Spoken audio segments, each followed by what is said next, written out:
खाना पीना ना बनहिले बाड़ू भोरही से मुँह लटकले बाड़ू तो का करे ए रानिया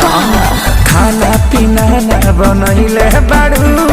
भोरही से मुँह लटकले बाड़ू